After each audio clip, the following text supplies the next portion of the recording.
যেমন হচ্ছে আল ওয়াহদাতুল উলা, আল ওয়াহদাতুল উলা, আল ওয়াহদাতুল উলা মানে কি? এখানে একটা জিনিস বলে রাখি, এই উলা, উলা শব্দটার অর্থ হচ্ছে প্রথম।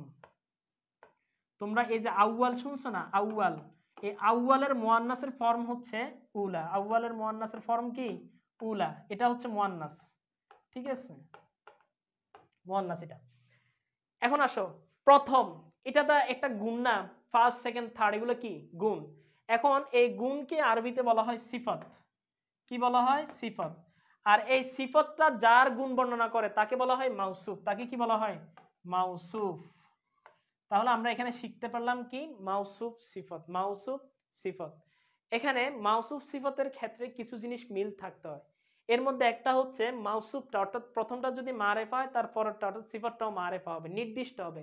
অর্থাৎ প্রথমটাতে যদি আলিফলাম থাকে দ্বিতীয়টাতে আলিফলাম থাকবে।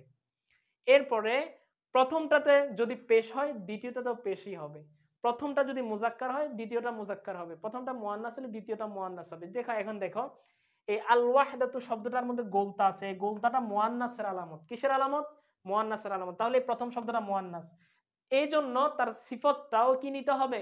মুয়ান্নাস নিতে হবে। এই জন্য এখানে আউয়াল না নিয়া কি নিছে? উলা নিছে, কারণ তার এটার মাউসুফটা কি? মুয়ান্নাস, এই জন্য তার সিফতটাও কি হয়েছে? মুয়ান্নাস হয়েছে।